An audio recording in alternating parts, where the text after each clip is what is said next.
저 김종민이 생각하는 이 당이 어떤 국민을 대표하고 또 어떤 국민을 향해 나가야 되며 또 국민들에게 내놓을 진보 정당의 정책 어젠다가 어떤 것이 있는지 먼저 총괄적으로 먼저 말씀드리고 나서 이후 차츰 매일매일 하나하나씩의 정책에 대한 설명을 하는 그런 시간을 갖도록 그렇게 하겠습니다. 저는 출마 선언문을 통해서 먼저 독립된 정의당이 돼야 한다 이런 얘기를 먼저 말씀을 드렸습니다. 민주당과의 사실상 개혁 입법 공전은 불가피한 정의당의 선택이었습니다.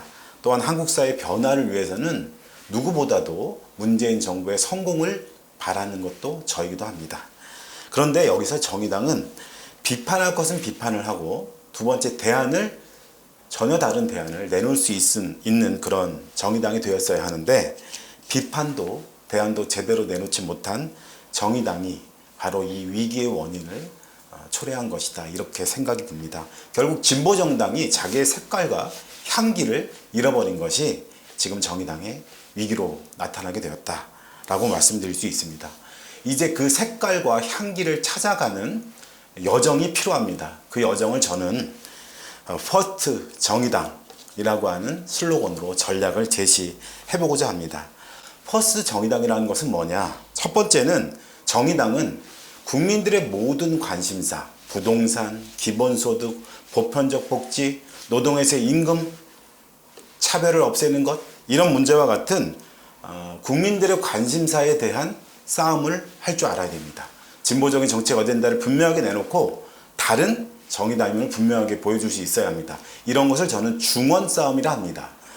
두 번째는 새롭게 제기되는 시대 정신이 있습니다.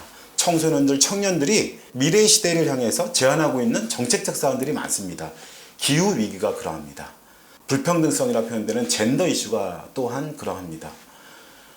불평등 이슈가 그러합니다. 불공정 이슈가 그러합니다. 새롭게 등장하고 있는 시대 정신에 대해서도 분명하게 우리 입장과 고민을 내놓고 그동안 정치권에서 대변하지 못했던 분들을 대변하는 이른바 변방규합, 새로운 세력에 대한 규합도 정의당이 꼭 해야 될 일입니다. 문제는 이 두 가지를 그동안 정의당은 중원 싸움 전략을 펼 것이냐 새로운 세력을 규합하는 전략을 펼 것인가를 선택하는 것으로 놓았다는 것입니다. 그러나 저는 정의당 퍼스트의 첫 번째 전략은 이 두 가지 싸움을 다 할 줄 아는 정의당으로서의 그 능력을 배양해야 된다라고 하는 것을 먼저 제안드리고 싶습니다. 두 번째는 당장의 전술에 집중하지 말고 먼 미래, 시선은 저 앞으로 놓고 좌표는 저 멀리 놓음으로써 진보정당의 자기 색깔을 명확히 찾아가자는 제안을 하고 싶습니다. 세 번째는 정의당은 정책 어젠다를 가장 먼저, 누구보다도 먼저 내놓고 국민들에게 평가를 받는 것이 중요합니다. 여기에 에너지를 총 집중하는 것이 필요합니다. 그래서 저는 능력 있는 정의당, 미래가 있는 정의당, 그리고 우선하는 정의당의 슬로건을 갖고 정의당 퍼스트 정의당 전략을 내놓으려고 합니다. 국민 여러분 그리고 당원 여러분 상상을 한번 해주시기 바랍니다. 한국 사회 절대 깨지지 않는 성역과 기득권이 있습니다. 골리앗에 맞선 다윗처럼 재벌, 국회, 차별 기득권을 먼저 깨기 시작하는 정의당을 상상해 주시기 바랍니다. 두 번째, 누구도 말하지 않는 정책을 먼저 과감히 내놓고 우선순위를 과감히 전환하는 정의당을 상상해 주시길 바랍니다. 먼저 할 말은 하고 누가 알아주지 않더라도 먼저 묵묵히 정책을 내놓고 말보다는 행동을 먼저 앞서는 정의당을 상상해 주시기 바랍니다. 먼저 하는 정의당, 퍼스트 정의당 반드시 국민들과 당원들께 돌려드리겠습니다. 정의당에게 지금 필요한 것은 포스트 심상정이 아니라 퍼스트 정의당입니다. 퍼스트 정의당을 향한 5가지 전략을 지금부터 간단하게 말씀을 드려보겠습니다. 첫 번째, 한국 사회에 절대 깨지지 않을 것 같은 금기와 성역에 도전하는 정의당을 만들겠습니다. 이를 위해서 그간 빛을 발했던 정의당의 데스노트 시즌2를 반드시 업그레이드하고 부활해내겠습니다. 그동안의 정의당의 데스노트는 청문회에 선 관료, 장관들에 대한 국민들의 감정의 입장에서 국민들의 판단의 입장에서 정의당의 데스노트를 써왔습니다. 지금부터는 국민들이 생각하기에 한국 사회 절대 이건 깨지지 않을 거야. 이건 정말 나쁜 것인데 절대 불가능할 거야, 깨기는. 이렇게 생각하는 부분을 명확히 깨나가는 데스노트 시즌2를 만들어가겠다는 말씀입니다. 정치 권력에서는 입법, 사법, 행정 영역에서의 성역과 금기가 있습니다. 경제 권력 영역에서는 재벌 대기업, 투기 세력과 같은 절대 깨기 어렵다고 생각하는 경제 권력의 영역이 있습니다. 불공정, 불평등, 사회, 젠더와 같은 사회 권력도 있습니다. 모든 기득권 성역 리스트를 짜고 하나하나 파열을 내고 허무는 전략을 펼쳐 나갈 것입니다. 두 번째는 진보정당 시즌2 정책을 과감히 내놓는 정의당이 되겠습니다. 강력한 불로소득 환수법을 도입해서 불평등 해소를 위한 재원 마련에 사용하겠습니다. 초부유세, 금융세, 임대소득, 상속세, 양도세에 대한 강한 부과를 통해서 불로소득 환수법을 추진해 나갈 것입니다. 진보정당의 성과가 그동안 교육과 의료 영역에서의 무상화를 추진해오는 것이었고, 이에 대해서 국민들이 많은 박수를 보내주셨습니다. 이제 교육, 의료 부분의 무상화를 넘어서는 대중교통, 통신, 주택, 에너지 분야의 사회 공공화 전략을 통해서 대중교통, 통신의 경우는 완전 무상을 실현하고, 주택, 에너지 영역에 있어서는 절반 무상을 실현하는 파격적인 정책 변신을 시도할 것입니다. 세 번째는 1가구의 1주택을 법제화하는 과감한 부동산 정책을 추진할 것입니다. 보유세, 양도세에 대한 중한 조세 부과를 통해서 재원을 마련하고, 이를 통해서 공공의 토지 소유를 기반으로 하는 토지 임대부 주택을 실현할 것입니다. 특히나 세입자들의 권한을 강화하기 위해서 세입자 조합을 결성할 수 있는 법적 권한을 부여함으로써 세입자들이 당당하게 집주인과 맞서서 자신의 권리를 행사할 수 있도록 하겠습니다. 정책의 우선순위를 과감하게 전환하는 정의당을 만들 것입니다.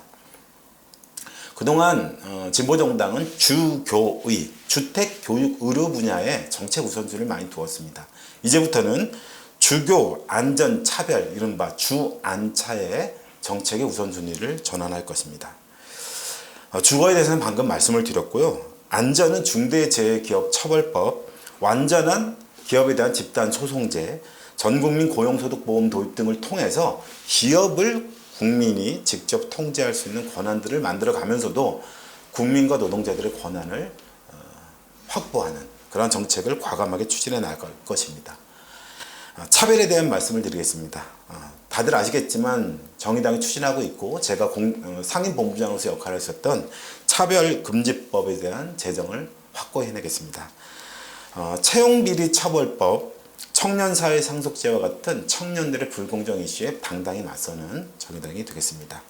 유리천장 깨기 특별법을 통해서 여성들의 사회적 진출, 경제적 진출에 확고한 버팀목이 될 수 있도록 해내겠습니다.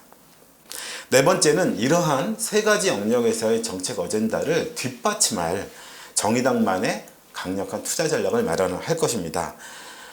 정책의 능력을 확고히 끌어올리는 곳에 집중적 투자를 한다는 말씀입니다.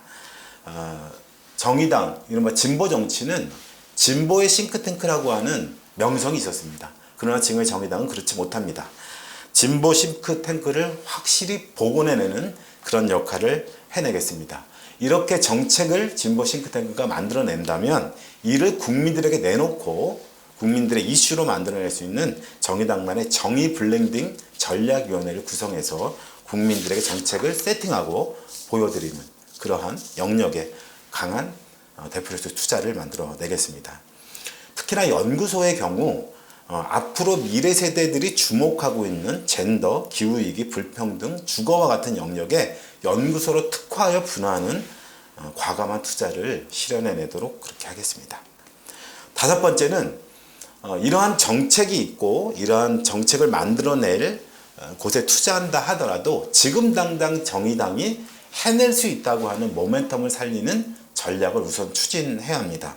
이를 위해서는 지금 당장 국민들에게 또 당원들에게 모멘텀이 될 수 있는 이슈, 운동을 확고하고 분명하게 추진해 나가야 합니다. 그 주제로 저는 정치 기득권 타파를 걸고자 합니다. 첫 번째, 국회의원 기득권 타파에 반드시 나설 것입니다.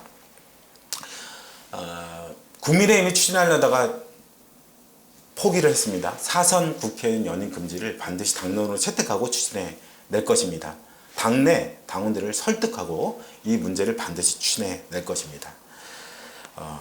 국회의원의 징계라든가 세비의 책정이라든가 외유라든가 이런 부분에 대한 셀프 3법입니다. 국회의원 스스로가 이걸 결정하고 있는데요. 셀프 3법을 타파해 나가겠습니다. 국회의원 소환제 같은 국민들의 직접 바라는 직접 국회의원이 잘못한다고 하면 끌어낼 수 있는 소환 제도를 반드시 도입하겠습니다. 두 번째는 지방선거에서의 정의당의 도약과 비약을 만들어낼 모멘텀으로서 선거제 개혁을 반드시 실현할 것입니다. 선거제 개혁은 지난 총선에서 빛을 발했습니다. 그러나 선거제 개혁은 우리 당이 끊임없이 추진해 나가야 할 사안입니다. 그런데 지방의회에 대해서는 많은 분들이 선거제 개혁이 어렵다고 합니다.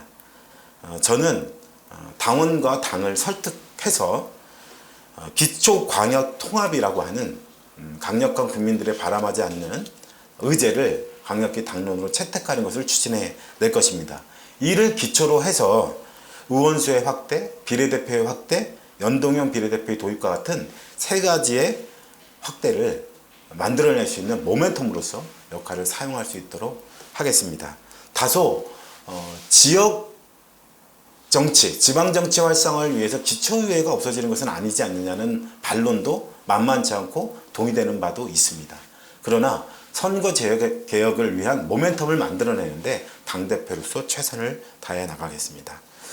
세 번째는 내년 4월에 있을 큰 재보궐선거에서의 승리를 가져오는 것입니다.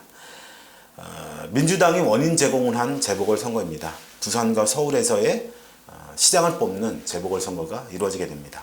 큰 규모이며 정의당에게는 모멘텀을 만들어낼 수 있는 없느냐에 굉장히 기로가 되는 결정적 사안이기도 합니다.